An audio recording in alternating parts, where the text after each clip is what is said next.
Olá, boa noite a todos. Estamos de volta aí com os nossos estudos. Nós estamos aí no módulo 3, né? Paramos na página 18. O módulo 3 é um dos pilares da psicanálise, é onde nós falamos sobre consciente, inconsciente e pré-consciente.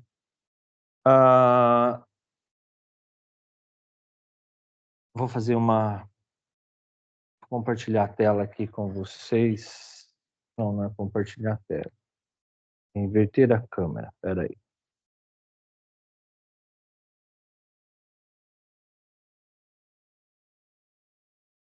Isso. Né? Aqui, gente, tá um desenho de como Freud estruturou a psique na primeira tópica, né? Primeira tópica de Freud fala sobre consciente, pré-consciente e inconsciente. Então, isso aqui é uma iceberg, faz de conta, tá, gente? Porque eu sou para desenhar é meio estilo Picasso, assim, né? Então, isso aqui um iceberg. Esta ponta do iceberg é a que fica para fora, totalmente para fora. Isso aqui, essa faixa aqui, é aquela faixa, né, que ora está flutuando, ora está para cima, ora está para baixo, ora está para cima, ora está para baixo. Todo o resto aqui é submerso. Todo esse restante fica para baixo d'água. Freud, então, mostrou como a ponta do iceberg sendo o consciente. Está para fora, né? O consciente, consciência, eu sei. O pré-consciente, ora está aqui, ora está aqui. Que são aquelas informações, né? Que até eu provoquei vocês na outra aula, para lembrar o nome da mãe, número do sapato, né? A gente não estava falando nada daquilo, aquelas informações estavam aqui embaixo. Quando eu provoquei, elas vieram para o consciente, né? E todo o resto é inconsciente. Inconsciente. São as abreviações, tá? Consciente, pré-consciente e inconsciente. A gente, aqui eu desconheço o que está aqui. Aqui é escuro, é um campo escuro, eu não sei o que tem aqui. A gente tem pistas de o que tem aqui. O que tem aqui? Trauma, que em grego significa ferida. Então, nós falamos deixa eu voltar aqui.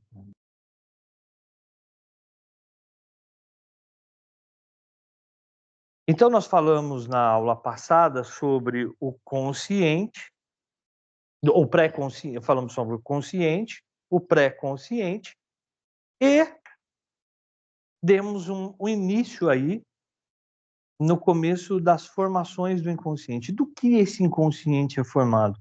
Não só de traumas, a gente sabe que tem outras coisas ali, né? Então,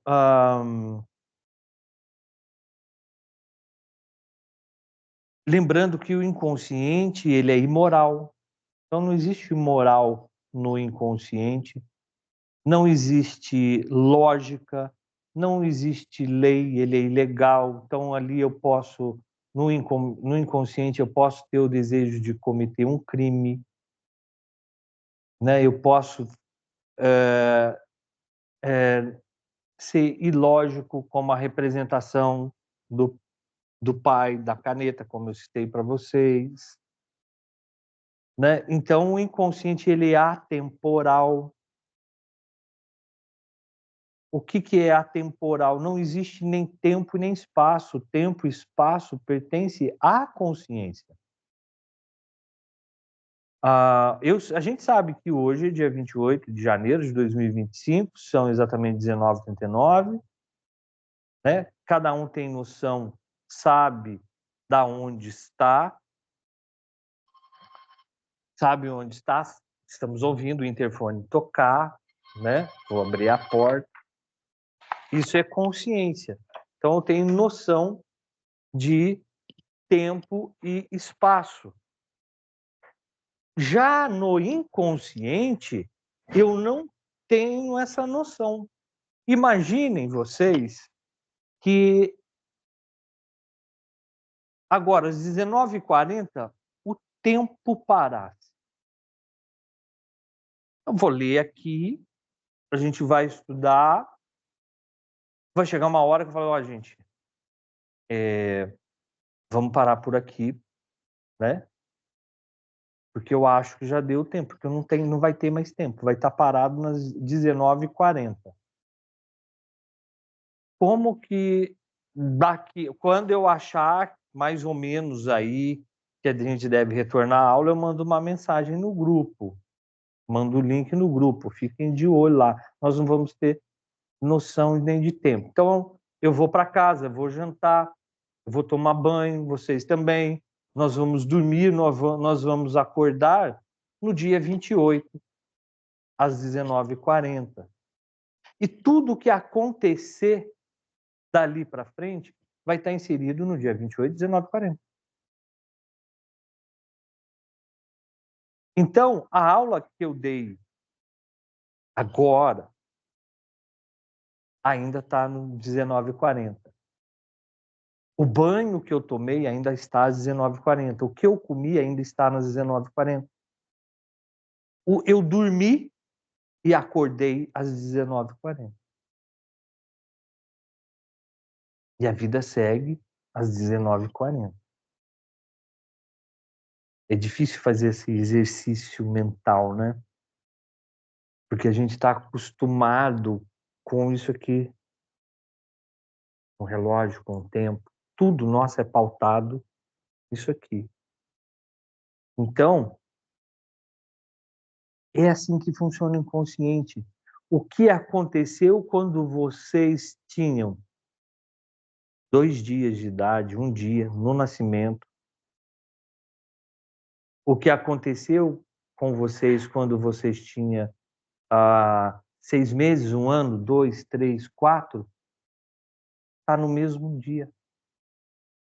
Por isso que aí as pessoas falam assim, como é que o inconsciente o passado vai influenciar a minha vida? Porque o passado está na sua consciência. O inconsciente não existe passado, nem presente, nem futuro. É tudo uma coisa única. Então, se você levou um xingo do seu pai quando você era pequeno e aquilo te deu um desconforto, uma pessoa hoje que fala alto perto de você, com o mesmo tom de voz, você vai se acomodar, porque no inconsciente é a mesma coisa. Tudo aconteceu hoje.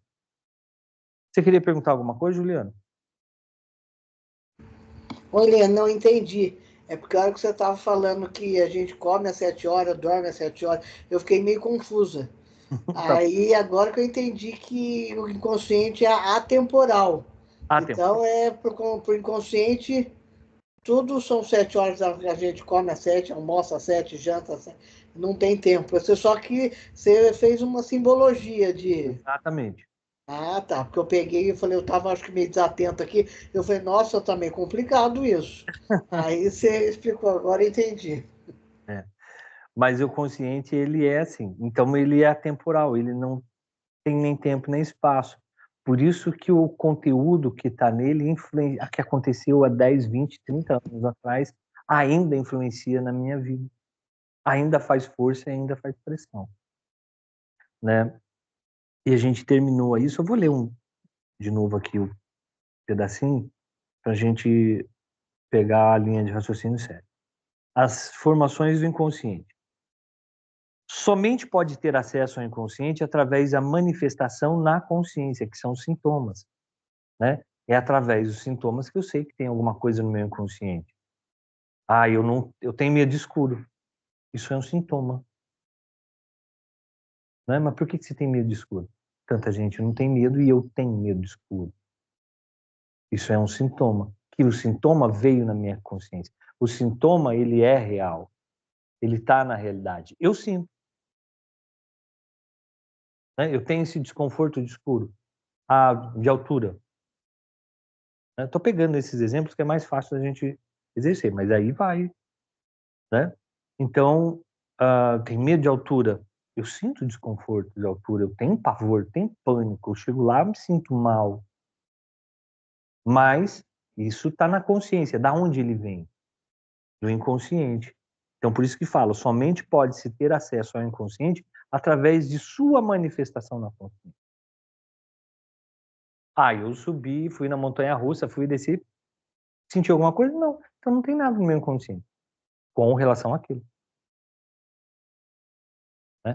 Outra pessoa passou mal, desmaiou, teve um ataque, teve um tremelique. Então, no seu inconsciente daquela pessoa tinha alguma coisa que veio para a consciência. Oi, Juliana, pode falar. Oi, Lê, deixa eu tirar uma dúvida aqui. Você falou, por exemplo, uma pessoa gritou, isso no inconsciente tinha uma coisa no passado que, sei, alguém pode ter gritado e aquilo ficou. É isso?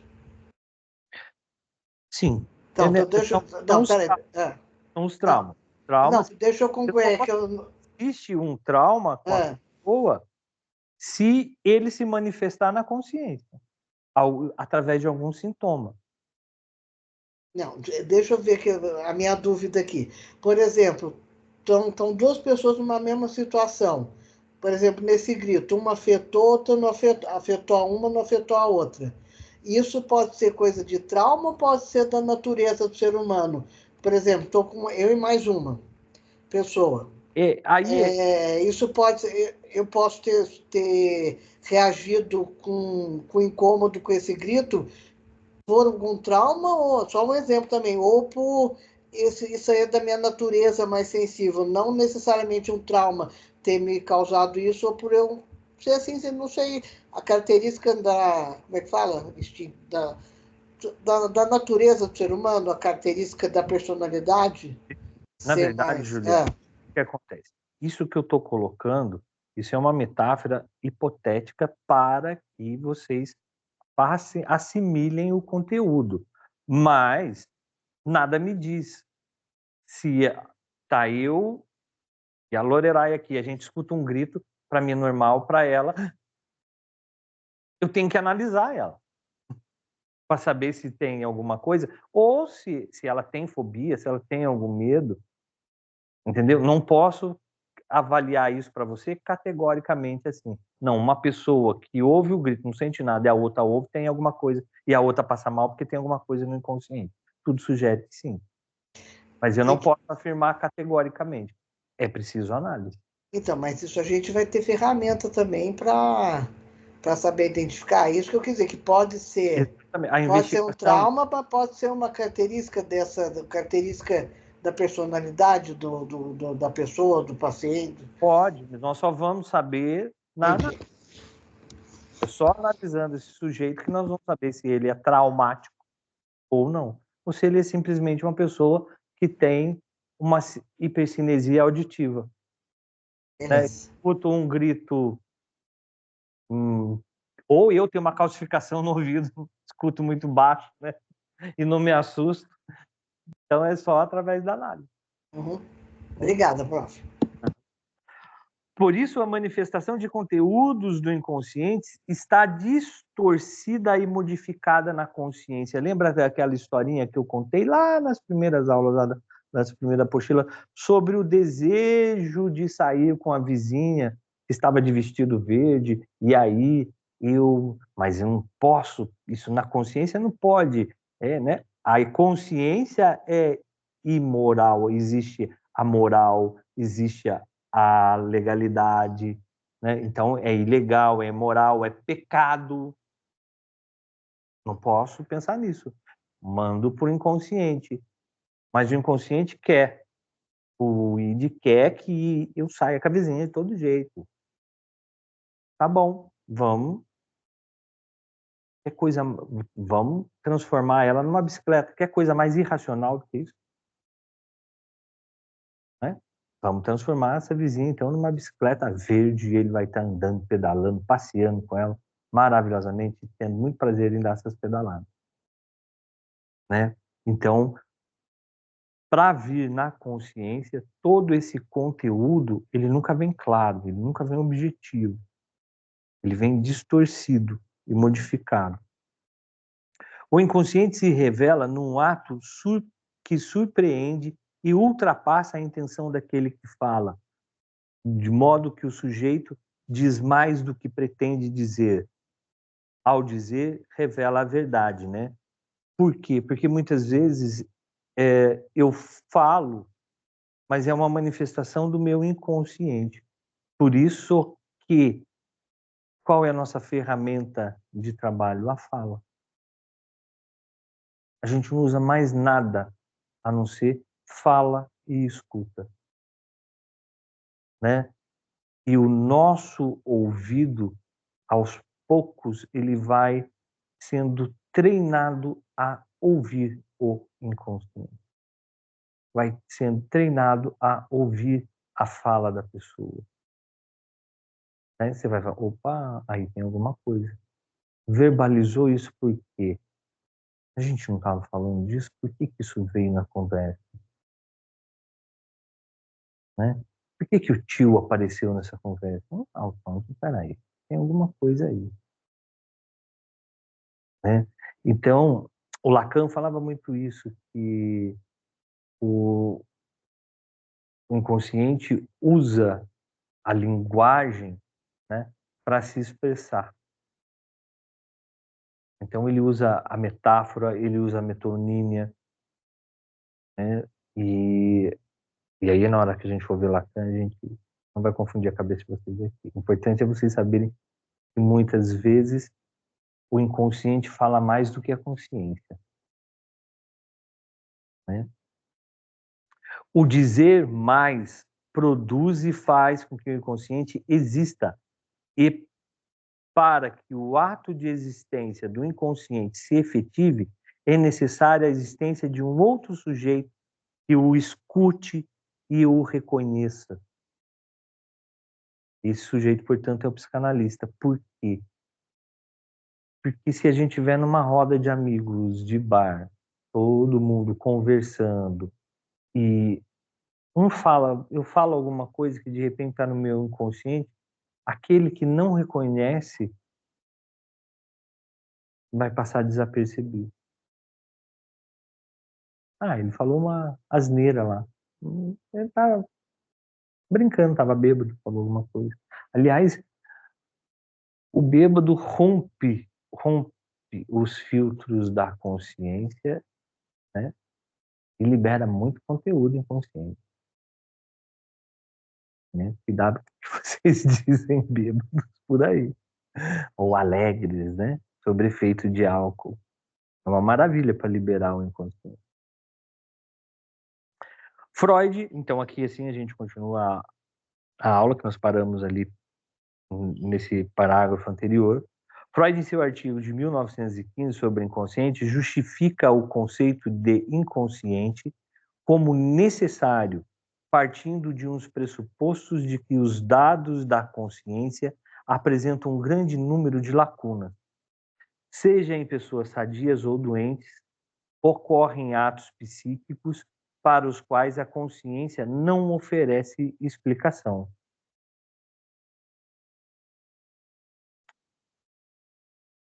Algumas dessas lacunas são lembranças encobridoras, atos falhos ou parapraxias, né? Parapraxia, gente, são lapsos, né?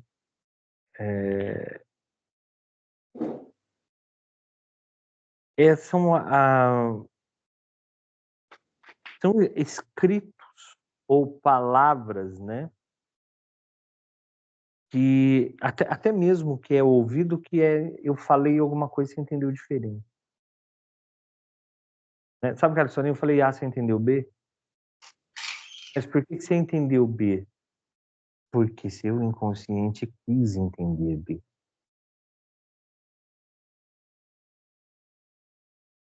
Né? Silvana, nós estamos aí na página 18, tá? As formações do inconsciente. Então, muitas vezes até o que eu falo, né? Mas o sujeito interpreta isso de uma forma diferente, com o conteúdo inconsciente dele. Ah, mas eu entendi que era isso que você tinha falado. Quantas vezes já não passamos por situações assim? Mas foi isso que você falou? Não, desculpa, eu entendi que você falou isso, isso, isso. Mas não foi isso que você quis dizer? Não, foi isso que você quis ouvir. E o seu inconsciente queria ouvir. Eu disse A. O seu inconsciente quis ouvir B. E isso pode acontecer até com escritas. Estava escrita alguma coisa e eu li outra. Gente, mas eu juro que eu li isso. Não, aqui, ó, tá escrito A. Ah, mas parece que eu li B aí.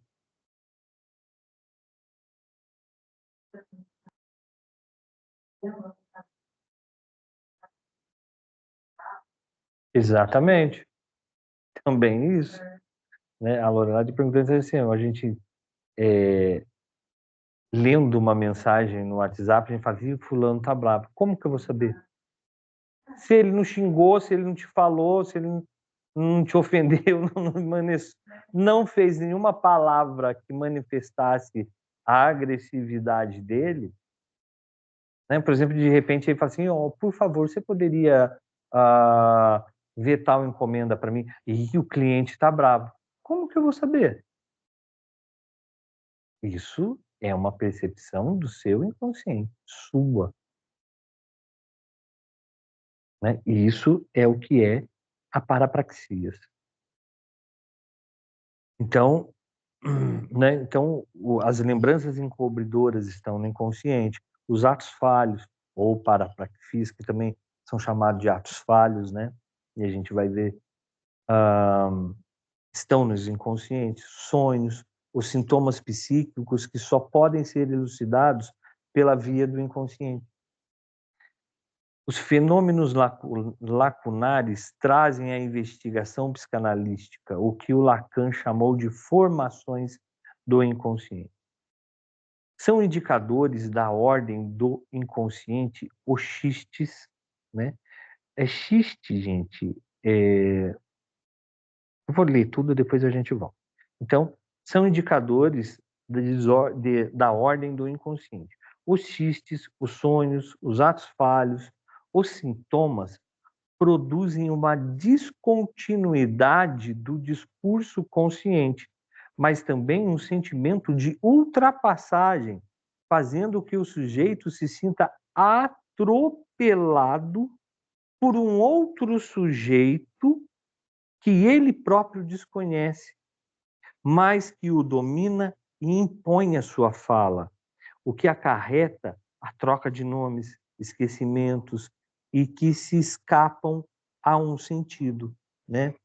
Então, o Freud falava que o inconsciente é uma voz quase inaudível, mas que não dá sossego enquanto não é atendido. Lembra que eu falei para vocês? O sujeito que chegou no velório e deu parabéns para a família do defunto, né? É isso aqui, ó, né? O sujeito fazendo com que o sujeito se sinta atropelado. Alguém veio de dentro dele e deu os parabéns, e ele sem saber, né? Se sinta atropelado por um outro sujeito que ele próprio desconhece. Como eu pude falar isso? Né? Como que eu consegui fazer isso? Às vezes não fazia, gente, como que eu consegui fazer isso? Não foi você, foi seu inconsciente. Esse outro sujeito ao qual pertencem os atos e as manifestações é o sujeito do inconsciente.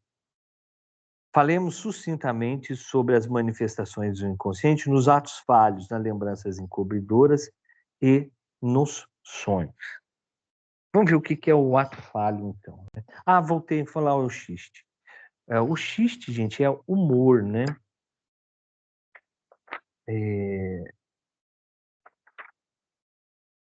Deixa eu ver aqui uma coisa aqui.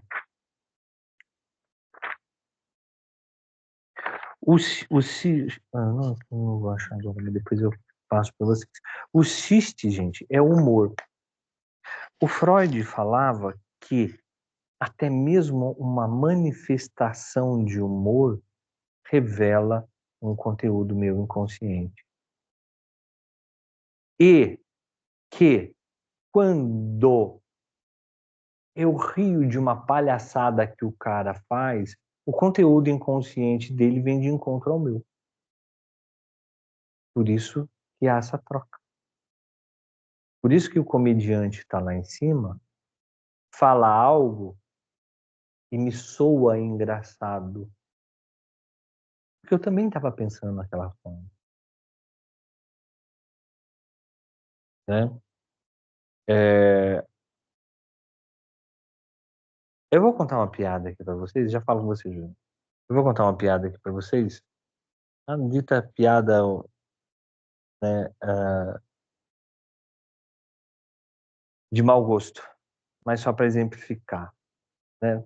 Na verdade, é aquele do que é o que é, né? Como é que um leproso come carne moída, né? Ele faz assim, ó. Quem riu disso tem algo no inconsciente. Algumas pessoas vão achar isso nojento. Ai, que nojo! Vai dar repugnância, né? Outras vão falar assim, que absurdo, como é que o professor fala um negócio dele? Gente, que pecado! E outras vão morrer de rir. Por quê? Esse pensamento tosco também permeava o consciente de vocês. É normal.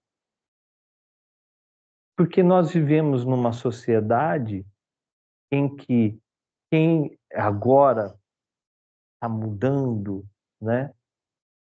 Mas quem tinha deficiência era alvo de chacota. Tirava sarro, apedrejava, né? Aposto que vocês, o pessoal da minha geração para trás, aí, conhecia algum mudinho na rua de vocês, né? na cidade de vocês, devia ter algum mudinho. E o que se fazia com ele? Bullying. Então era engraçado. Isso ficou registrado no nosso inconsciente coletivo. Então, a fala veio de encontro com aquilo que eu tenho no meu inconsciente coletivo, né? No meu inconsciente. Que é achar engraçado a deficiência do outro. Porque era assim. Né? Então, o humor é muito isso. É também uma forma de acesso ao inconsciente. Pelo amor de Deus, gente, não deixem de assistir comédia, não deixem aí de shows cômicos, de ver comédia, comediante, tudo, tá? É normal, a gente tem isso, a gente estuda, porque numa terapia com o paciente, se ele faz uma brincadeira com você, ou se ele conta que alguém fez uma brincadeira e ele achou engraçado, são pistas, são sinais para nós. É isso que a gente precisa de daquele xizinho no mapa, aqui tem coisa. E pode vir numa situação de humor, de repente ele chega, faz uma brincadeira com você. Opa, né? Pode ser que aí tenha alguma coisa. Então, Agora vocês vão ficar tudo assim, siguzudo, alguém faz uma brincadeira, você posso rir. Né? Vai ficar todo mundo sério, carrancudo. Não, não é isso, tá, gente? Nós estamos começando a dar ferramentas para vocês começar a analisar e a enxergar, a ouvir, melhor dizendo, né? A ouvir o inconsciente na fala do outro.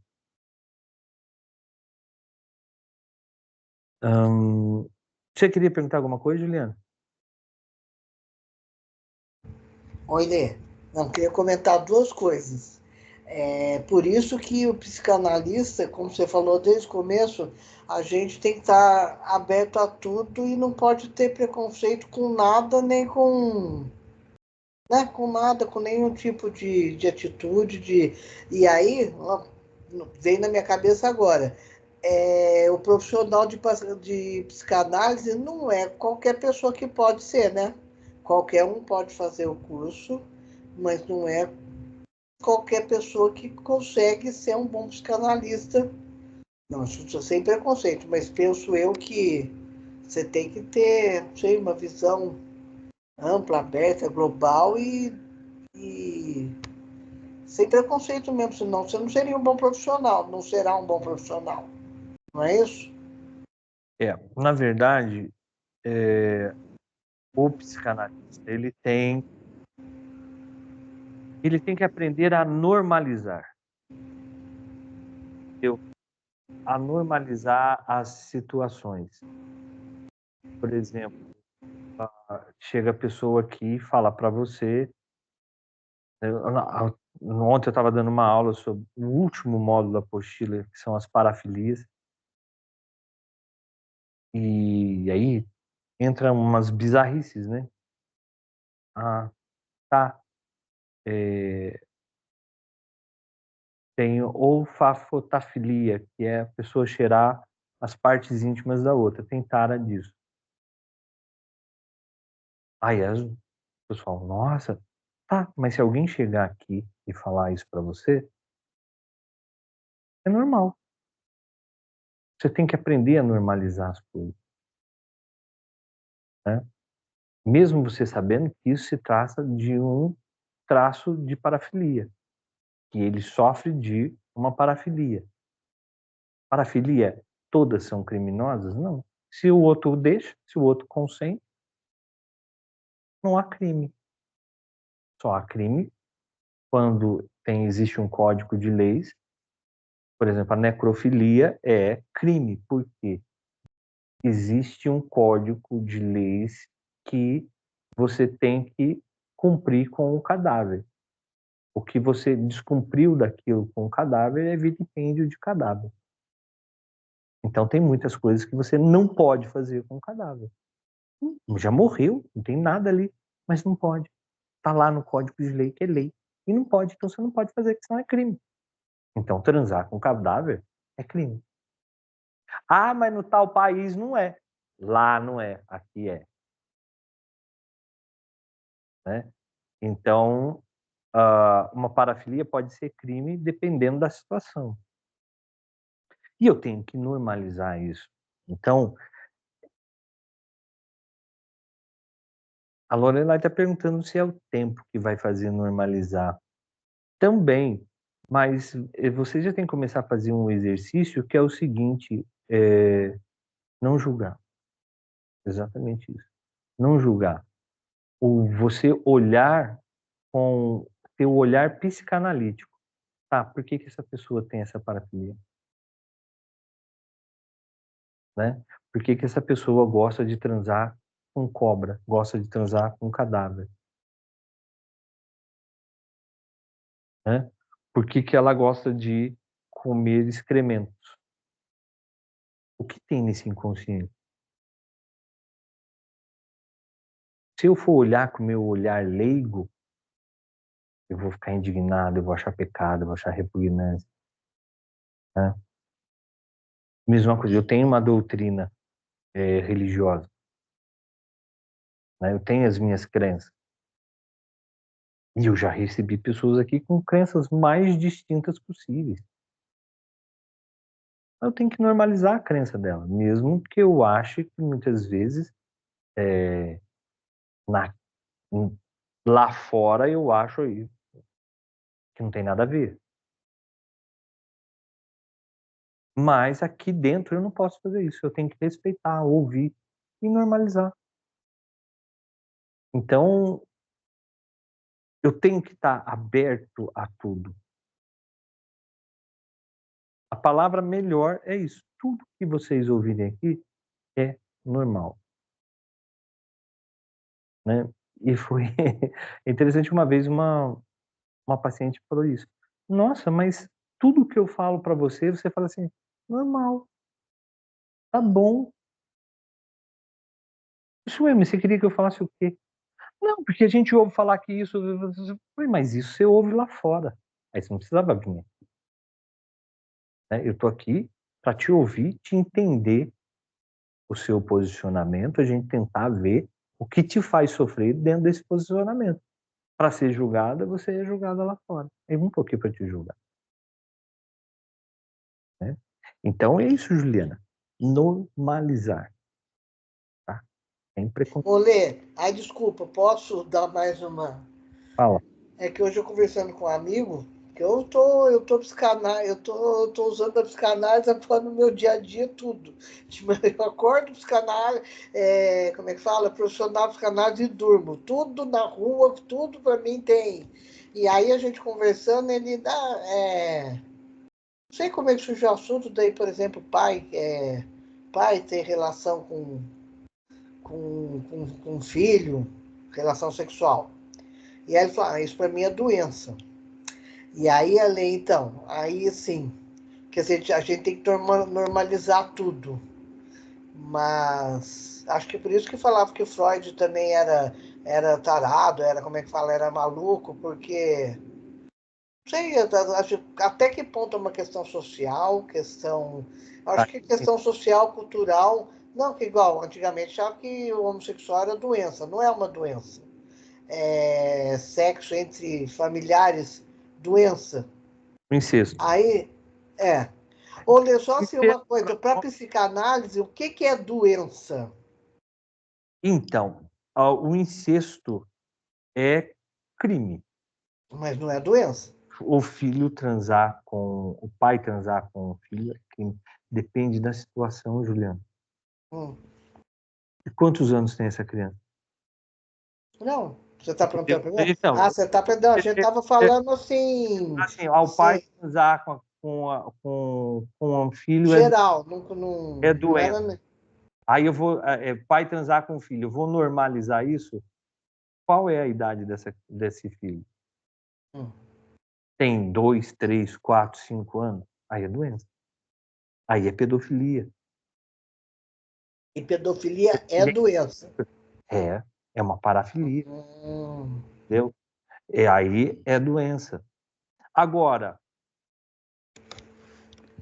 na Bíblia teve uma situação dessa e não foi incesto, não foi crime, não foi nem pecado. Por quê? Porque Deus mandou.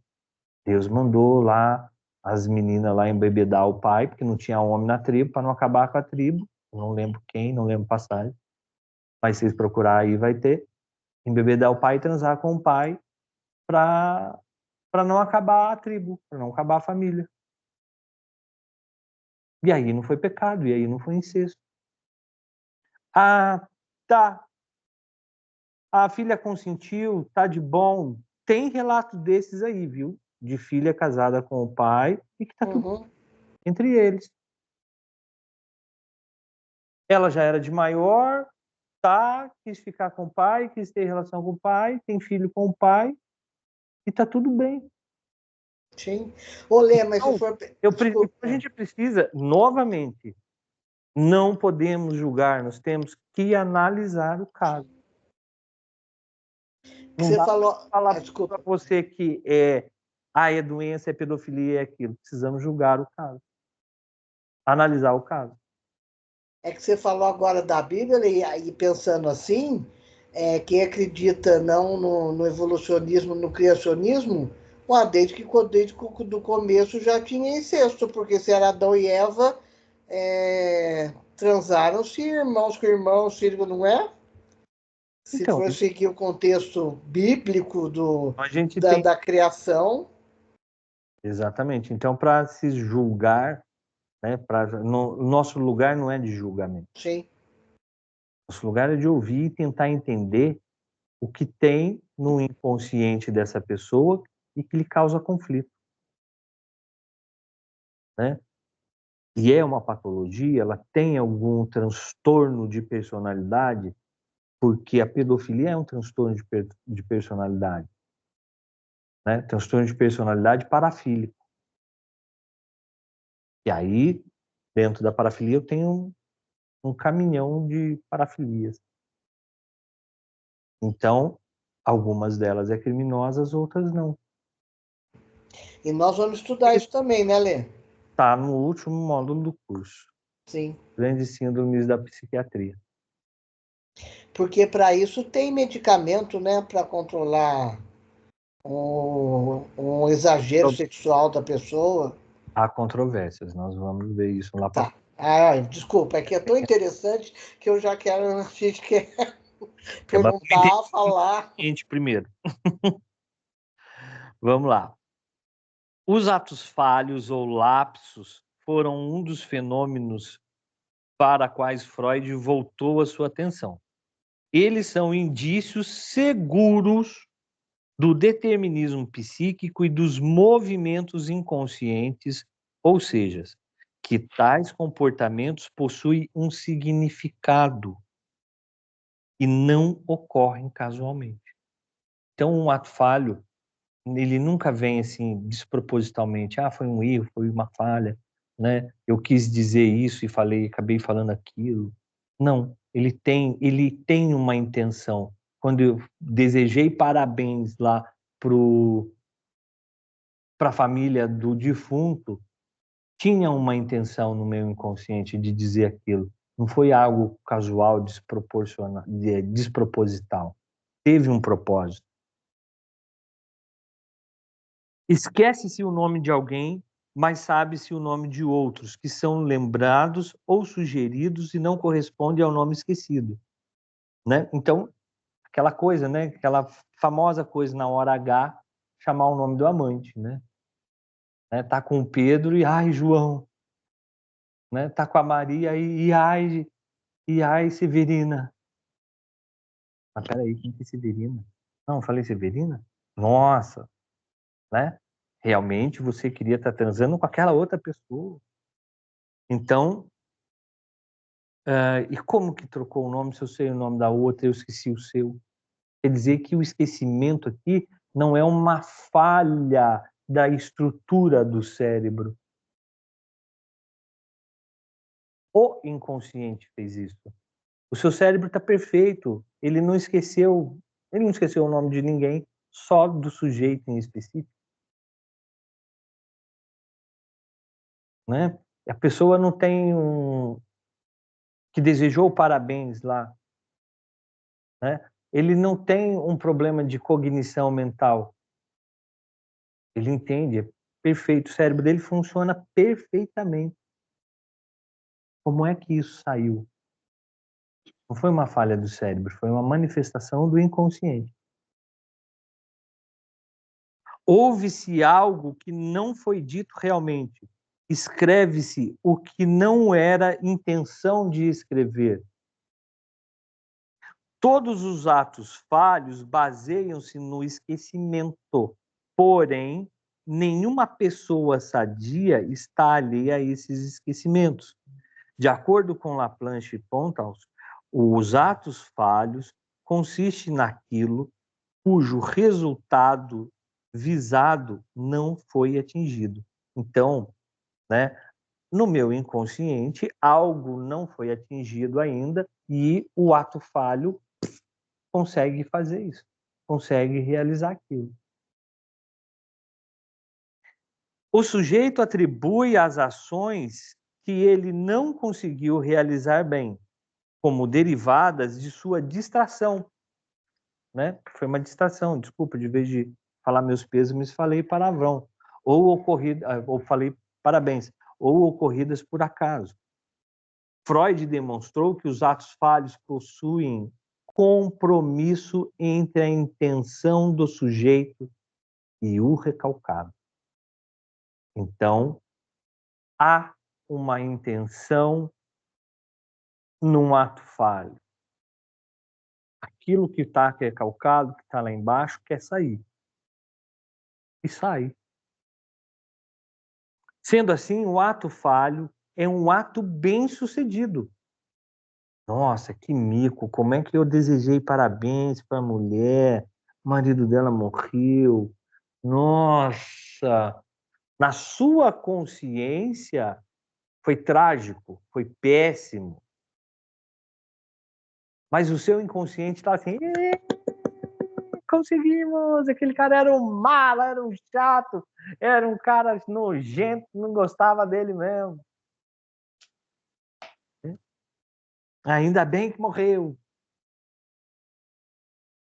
Então, o ato falho é um ato bem-sucedido ao nível do inconsciente, pois o desejo inconsciente realiza-se nele de uma forma clara e visível em uma análise. Né? Durante a análise, o trocar o nome, o esquecimento, a pessoa cometeu um ato falho na sua frente, opa, é um sinal. Né? Ou contar que cometeu algum ato falho é um sinal de que é um sintoma, né? Vamos colocar assim para melhorar isso, é um sintoma do inconsciente, uma manifestação do inconsciente na consciência. As lembranças encobridoras. Em A Psicopatologia da Vida Cotidiana, Freud dedica um capítulo do livro para chamar a atenção para o fato de que algumas lembranças remotas que temos em nossa infância serem fragmentadas e de conteúdos indiferentes e sem importância. Ele postula que nossa memória possui uma natureza tendenciosa e que ela seleciona impressões que recebe. Na infância, as lembranças surgem pelo processo de deslocamento, ou seja, as lembranças não importantes substituem as lembranças importantes, cuja recordação seria desconfortável e impedida pela resistência, porém, tornando-se possível através de uma análise. Então, muitas vezes, tem lembranças encobridoras em que a pessoa fala assim: o que você lembra?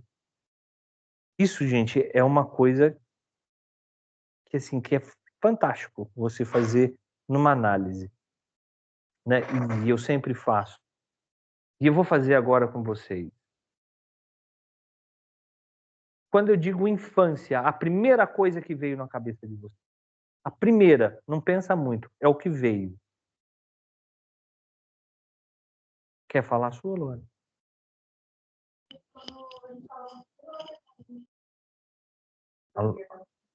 A Lorelai lembrou de quando ela tinha 5 anos, estavam construindo a casa, né? Ela ia brincar lá e tudo. Foi um momento importante para a família, com certeza. Construindo a casa, a expectativa de casa nova e tudo, né? E daí a gente vai, né? Quando eu digo pai, a primeira coisa que te vem à cabeça. Quando eu te digo mãe, a primeira coisa que te vem à cabeça, né? Quando eu digo adolescência, a primeira coisa que te vem à cabeça. E aí a gente vai extraindo essas lembranças. Muitas dessas lembranças, principalmente da infância, são lembranças encobridoras. Vamos pegar o exemplo da Lorelai aqui, que lembrou da família construindo, né, a casa em construção. Isso pode vir para encobrir uma outra lembrança desagradável que ela tinha da infância. Mas é um começo. Como que eu vou saber que existe alguma coisa ali? Né? Essas lembranças, gente, elas são como um fio, um carretel. Você puxou a ponta, começa a vir. Começa a vir, começa a vir. O paciente vai embora, depois às vezes ele volta e fala para você: lembrei de uma coisa que aconteceu na minha infância. Aconteceu isso. E aí você vê então que a infância dele não foi tão boa assim. Que teve problemas na infância que ele trouxe para a vida adulta. Não esqueça, não esquece, uma lembrança encobre a outra. Agora, peraí, existe um mecanismo de defesa, aqui nós estamos falando, né, de lembranças encobridoras. Existe uma coisa que já é um passo mais adiante, que é um mecanismo de defesa chamada amnésia infantil. Quando o trauma é muito grande, a pessoa não lembra nada. Nem lembrança boa, nem ruim. Aquele período da vida da pessoa, não lembro. Aí os irmãos chegam e falam assim: nossa, mas aconteceu isso. Gente, eu não lembro disso. Algo aconteceu ali e te causou uma amnésia. Mas não apagou da sua cabeça. Está sendo bloqueado pela resistência. Está criada uma resistência que provoca uma amnésia, porque aquilo foi tão desconfortante, foi tão dolorido, que você não quer, como inconsciente não existe nem tempo nem espaço, você não quer sentir isso novamente. Você não quer que o ego sofra novamente com aquela lembrança. Gente, uma prova de que o inconsciente não existe nem tempo nem espaço. Às vezes vocês lembram de pessoas que já morreram há tantos anos e não choram. Às vezes vocês lembram de um ato engraçado que aconteceu há muito tempo e vocês não riem, como se estivesse lá, ainda tem a mesma sensação. Por isso que há esses mecanismos de defesa, para que o ego não sofra. Porque vai ser uma lembrança dolorida. Vai doer, vai machucar. Então vem uma lembrança encobridora que isso... Não. Nada disso aconteceu. Foi tudo bem. Né? Tem gente que fala assim para você assim: ah, minha infância foi ótima, eu só lembro de coisas boas na minha infância, que eu fiz isso, eu brincava na rua, eu subia em árvore, beleza. No decorrer da análise, começa a vir umas coisas. Ai, olha, uma vez, eu lembrei agora, quando eu era pequeno, meu pai fez isso. A infância não foi tão boa assim. Vinha lembranças encobridoras. E às vezes a pessoa fala para você. Quando a pessoa manifesta, você pergunta, é da infância, o que tiver a cabeça, não consigo lembrar de nada. Pode, aí você já marca um X ali no seu mapa. Já anota. Amnésia infantil. Ali tem coisa. Vamos investigar. A pessoa não consegue mesmo lembrar, provoca a família. Pergunta para o seu irmão, pergunta para sua irmã, quem você tem mais afinidade dos seus irmãos? Mais velho? Geralmente mais velho, né? Mas pode ser mais novo também, que às vezes lembra. Qual deles você tem mais afinidade? Pergunta, tal fase da vida, o que estava acontecendo com você? Né? Porque tem muita gente que lembra assim, gente, é muito interessante, a pessoa lembra assim, eu lembro da fase de eu indo para a escolinha, o prédio, que. Depois eu não lembro mais, eu lembro só no colegial. Não lembra. Como assim? Você pulou esses anos todos? Você não viveu? Não consigo lembrar. Opa, algo tem ali. Nós estamos aqui falando da lembrança encobridora, mas nós temos a amnésia infantil, que é um mecanismo de defesa que a gente vai ver mais para frente. O conteúdo aparentemente insignificante das lembranças encobridoras possui um vínculo associativo com outro conteúdo que está recalcado. Né? De repente, né, pegando o exemplo da Lorelai aqui, pode ser que nessa lembrança da construção, que ela falou que divertia, que brincava, de repente ela estava passando um tijolo que caiu na cabeça dela. Né? Mas que foi, aí correu, sangrou, saiu sangue, foi aquela correria, ela desmaiou, achou que ia morrer, a mãe passou mal, desmaiou. Aquilo foi tão chocante para ela que ela apagou. Isso não apagou, né? A lembrança boa veio por cima da má. Não, nada aconteceu, nenhum tijolinho caiu na sua cabeça, foi tudo bem.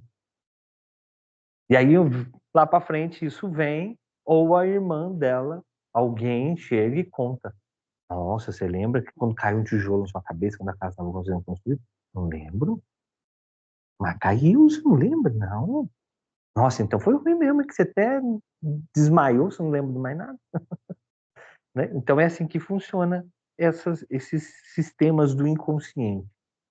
Os sonhos, né? A gente tem um capítulo aqui, eu vou dar uma breve abertura pincelada aqui no sonho, mas a gente tem uma parte que a gente aprofunda mais sobre o sonho, porque o sonho para Freud ele é a estrada real. O sonho é a estrada real para o inconsciente.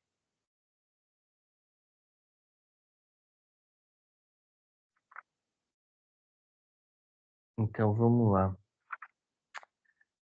Os sonhos, né? Freud aponta como o caminho mais rico de investigação do inconsciente. A estrada real leva a seus conteúdos. É na interpretação dos sonhos que Freud elabora a sua teoria dos sonhos e a técnica de interpretação.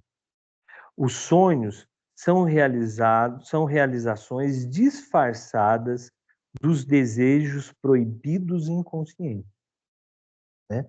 É aquilo que eu falei para vocês. Né? O sonho, gente, é uma realização do desejo. Ah, mas até um pesadelo. Né? Pesadelo é uma outra parte que nós vamos ver.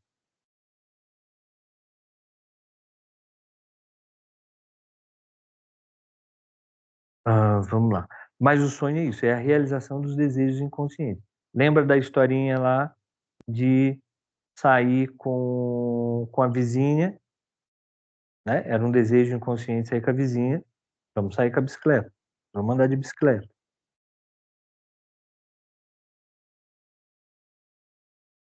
Os sonhos se inscrevem em dois registros. Aquilo que é lembrado e contado pela pessoa constitui o conteúdo manifesto do sonho. Aquilo que é oculto e inconsciente, que sugere uma interpretação, constitui o conteúdo latente do sonho. Nós sonhamos todo dia, vocês lembram? Sonharam todo dia? Não. Isso é um conteúdo latente. Apaga. Seus mecanismos de defesa é latente. Não verbalizou, não falou e já esqueceu, apagou. É. Isso é um conteúdo inconsciente, né? E que assim não pode, se está no inconsciente, não pode estar na consciência. Então recalca logo, apaga daí. Por isso que eu acordei, nossa, daqui a pouco, putz, o que eu sonhei? Apagou. Você não consegue mais lembrar, não consegue mais definir nem nada. Porque ali havia um conteúdo inconsciente. Aquilo que eu consigo lembrar, que eu consigo verbalizar, é um conteúdo manifesto. Nós vamos ver a diferença entre um e outro. Olê. Peraí, só de ver.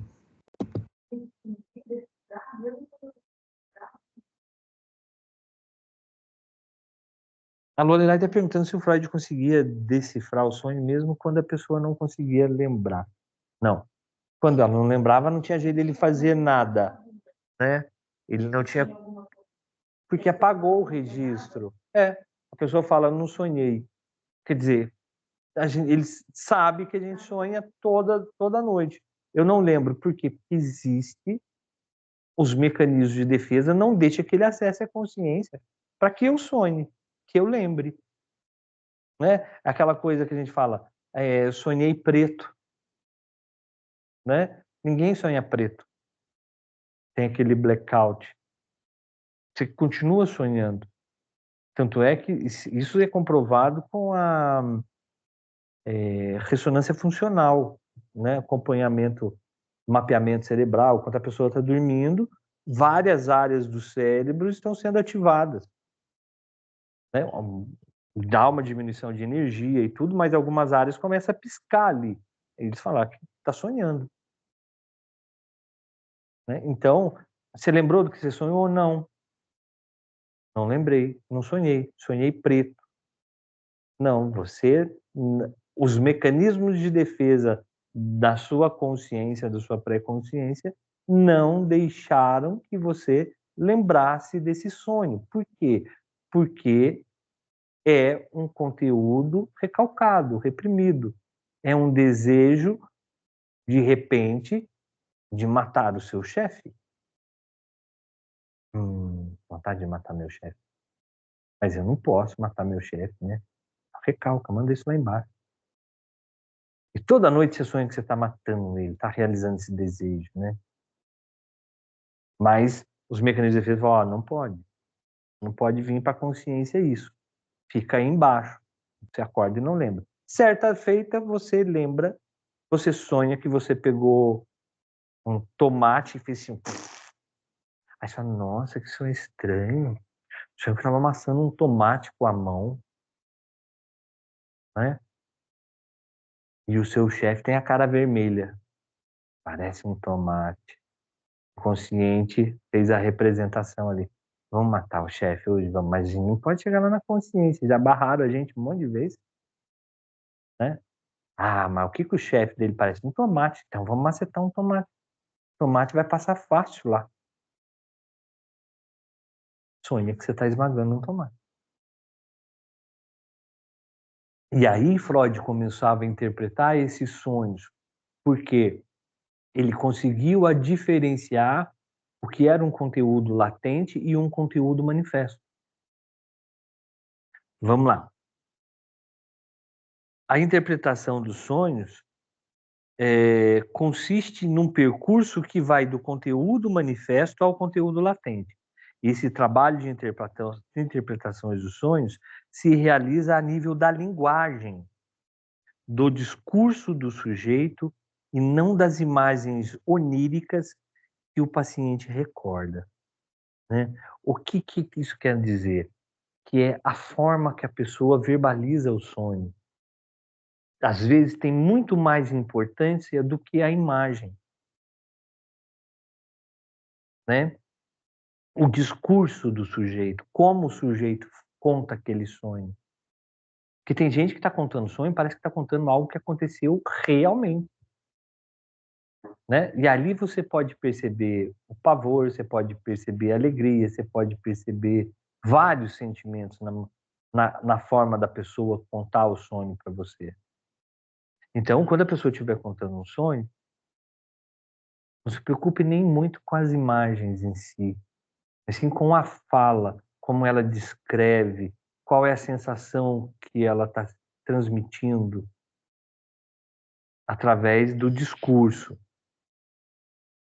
Os enunciados do sonho apresentados pelo analisando, dão lugar a outros enunciados, mais primitivos e ocultos, que expressam os desejos do paciente. Por fim, o inconsciente é o fio condutor para toda a obra freudiana, do início da psicanálise, com o estudo sobre os fenômenos histéricos, até os últimos trabalhos de Freud na 1930. Eu já falo com você, Juliana. Em diversos momentos, Freud retoma o inconsciente, ora aprofundando-se e ligando-se aos casos clínicos dos pacientes que ele investiga, ora completando o conceito.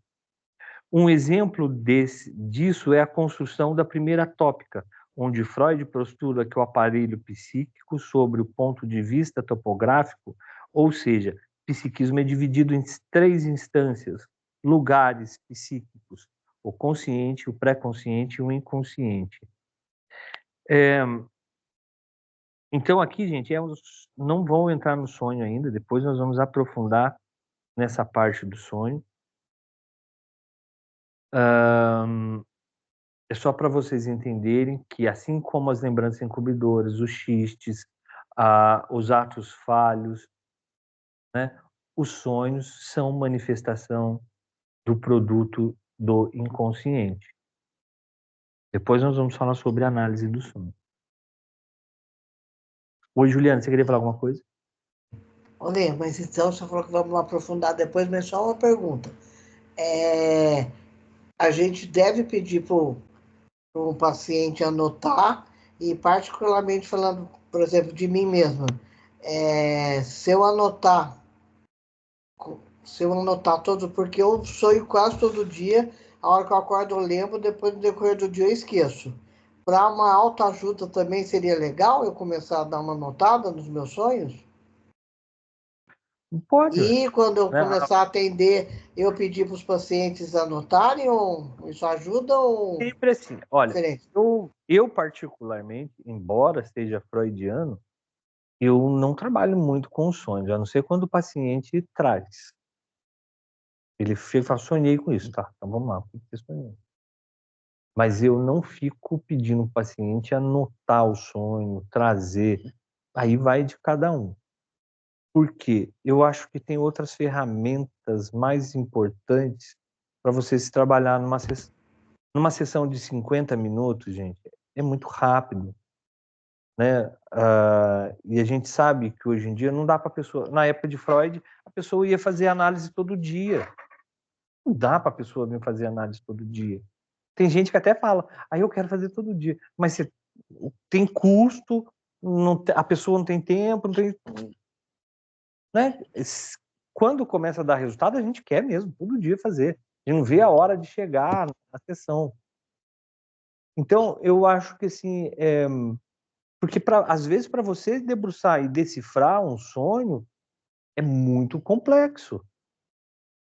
Então, se perde-se tempo, que os outros psicanalistas não me ouçam falar isso, né? Mas esse é um ponto de vista meu, né? Você perde muito tempo tentando decifrar aquele sonho, às vezes não tem tanta importância. E a fala do paciente no decorrer da sessão, você vai conseguir extrair muito mais coisa, ajudar muito mais o paciente do que ficar debatendo com ele sobre um sonho, que é onírico. O que é onírico? É fantasia. É fantasia. E ele vem misturado com conteúdo manifesto e conteúdo latente. Conteúdo manifesto são restos daquilo que eu vi de dia. Por isso que eu consigo lembrar, porque aqui não tem problema. Eu já vi aquilo antes. Por exemplo, eu tô andando na rua, vi um carro, o pneu estourou. À noite eu sonho com o pneu do carro estourando. Poxa, eu vi isso, mas eu vi isso durante o dia. Isso é um conteúdo manifesto. Não tem problema estar nenhum na minha mente. O problema é que o conteúdo latente, que é o produto do inconsciente, ele pega carona nesse sonho para ele poder sair de lá. E ele vem oniricamente, ele vem fantasiado. Então, estou sonhando, sonhei que o pneu do carro furou e de dentro desse pneu saiu uma cabeça. Aí já ficou louco o sonho. Né? Aí já ficou maluco. Nossa, como é que de dentro do pneu sai essa cabeça? Essa cabeça que eu não consigo entender, que é o maluco do sonho, é a coisa sem sentido, é a coisa irracional do sonho, e lógica do sonho, que é o conteúdo inconsciente. Puxa, aí nós vamos ficar 3, 4 sessões tentando entender da onde veio essa cabeça. Olê, desculpa, mas só assim mais uma. Mas pode ser prejudicial? Vou dar um exemplo pessoal.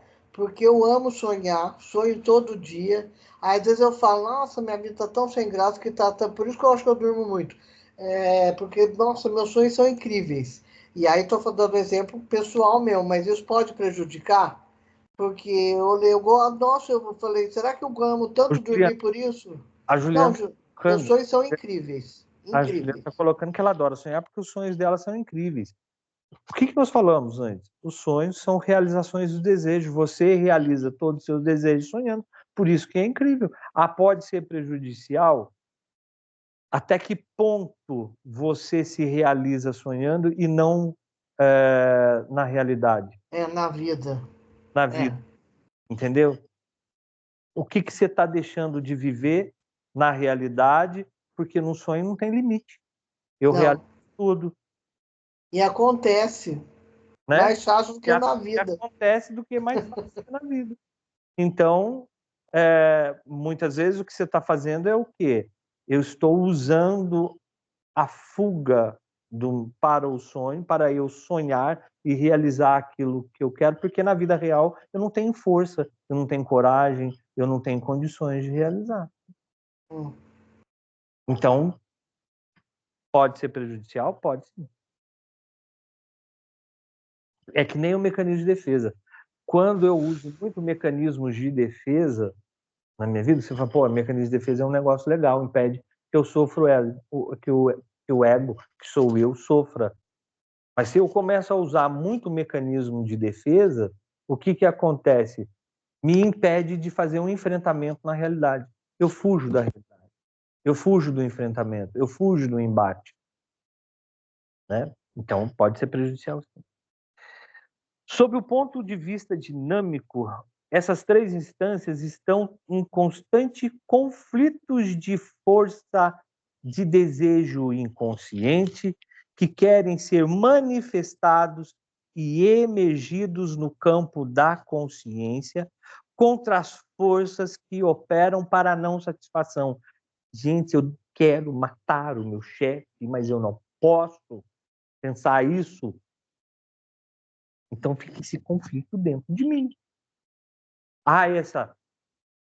O desejo da manifestação dessa vontade, né?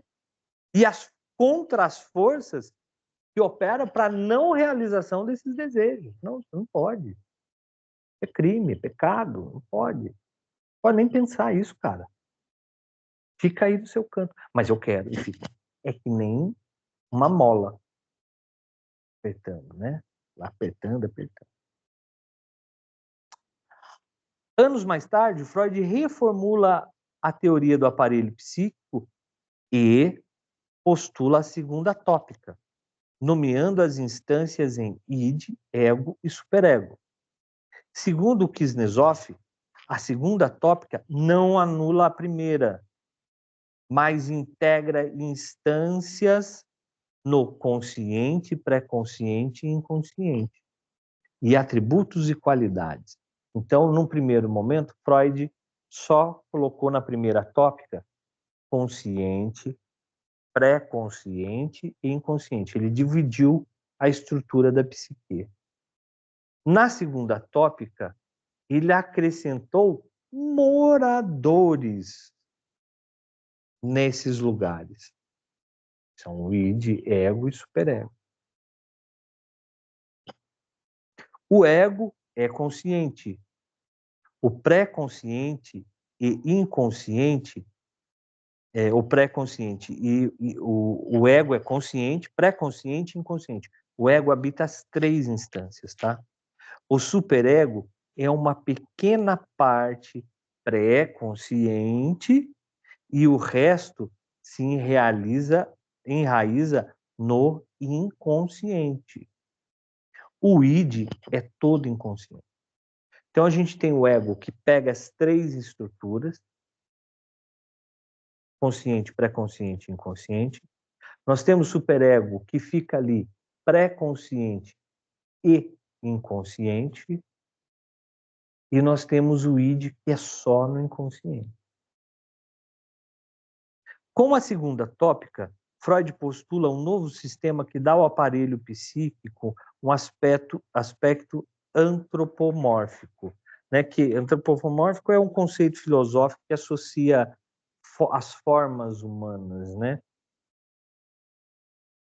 Parecendo que as instâncias falam.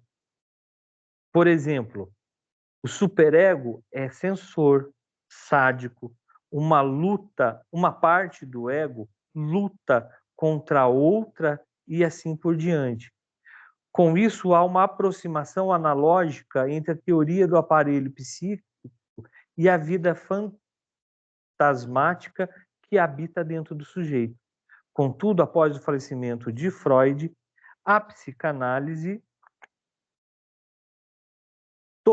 tomará um rumo diferente daquele proposto por Freud. Há uma ênfase norte-americana nos estudos do ego, com a psicologia do ego. Isso aqui a gente vai ver quando a gente estiver vendo as 7 escolas da psicanálise, e aí nós vamos passar pela escola da psicologia do ego. O que acontece? O ego sou eu, né? Eu. Então, Freud veio muito aí nessa pegada de consciente, pré-consciente, inconsciente, id, ego, superego, né? E toda teoria que envolve a primeira e segunda tópica. Só que quando chegou ali na década de... Logo depois que Freud morreu, década de 30, 40, né? E aí começou a ter uma influência norte-americana sobre os psicanalistas norte-americanos, que o importante é a psicologia do ego. Trabalhar o ego, o eu. E começaram a deixar de lado o inconsciente. Isso só retornou depois com Lacan, que é o retorno ao Freud. Porque Lacan falou assim, porra, vocês estão ficando loucos, vocês estão falando de uma coisa, né? Estão bebendo numa fonte que Freud descobriu e estão esquecendo o principal conceito dele, que é o inconsciente. Então, vocês estão querendo fazer uma nova psicanálise? Aí Lacan fez a volta a Freud, o retorno a Freud, uma outra pegada, com uma outra ótica, mas sempre ele fala, interessante de Lacan que ele falava assim, né? Muitos daqui para frente vão ser lacanianos, mas eu sou freudiano. Então ele trabalhava muito com o conceito de Freud, reformulou as teorias, mas sem perder a originalidade. Subestimando o inconsciente em sua originalidade freudiana, o que provocará dissensões entre os discípulos de Freud, que dividirão a comunidade psicanalítica em todo o mundo. O surgimento da psicologia do ego é do contexto intelectual, porém é importante considerar que a partir dos anos 1950, o francês Jacques Lacan retomará o percurso de Freud naquilo que ele determinar retorno a Freud, resgatando a psicanálise dos rumos controversos em que ela se embrenhava. Lacan propõe uma releitura do texto freudiano e enfatiza a grande descoberta da genialidade de Freud, que é o inconsciente, que, por sua vez, será concebido como estruturado como uma linguagem, a partir das contribuições lacanianas que ele extraiu do campo da linguística estrutural. Há assuntos que, no entanto, por limites metodológicos, não poderão ser abordados nesse presente artigo, porque a gente precisa entender ainda o que é id, o que é ego, o que é superego, precisamos entender muita coisa para discutir Lacan. E a forma com que ele aborda consciente, pré-consciente, né? O que eu quero que vocês frisem bem é a primeira tópica: consciente, pré-consciente e inconsciente. tem na consciência? O aqui, o agora, o tempo, o espaço. O que tem no pré-consciente? Aquelas informações que me são necessárias, mas que não precisam estar na minha consciência a todo tempo, ocupando espaço. O que tem no meu inconsciente? Eu não sei. A gente tem pistas. Por exemplo, os traumas, né? Por exemplo, os conteúdos recalcados. Aquilo que, em algum momento da minha vida, me causou desconforto, me causou dor. E foi para lá. Ah, mas é só isso? Não, tem desejos. Desejos proibidos. Por exemplo, matar o meu chefe. Por exemplo, sair com a vizinha. Né? Mas é sempre nesse sentido, são desejos proibidos. O que para você, dentro da sua cultura, dentro da sua religião, dentro da sua estrutura familiar, dentro da sua sociedade é proibido? Muitos desses desejos vão estar no inconsciente. O árabe não tem problema ter 2, 3, 4 mulheres. Aqui não podemos. Aqui é proibido.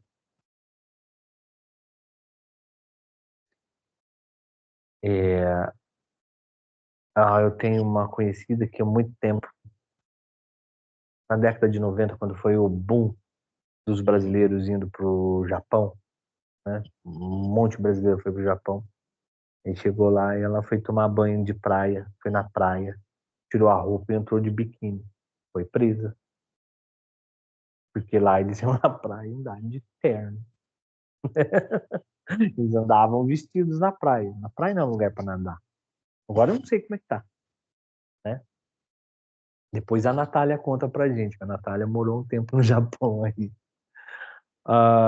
Mas naquela época não podia. Na praia que ela foi, não podia. E ela não sabia, foi presa, né? Então, o desejo de um japonês lá, por exemplo, de tomar banho de biquíni na praia, é algo que pode ser recalcado no inconsciente. É proibido, né? E por aí vai. Então, são desejos proibidos. E aquilo que não é proibido, eu consigo desejar. Eu consigo realizar. Eu queria ir para Dubai. Bom, mas isso não é proibido. Isso não tem. Um dia eu não posso ir agora, mas um dia eu vou. Está aqui, na minha consciência.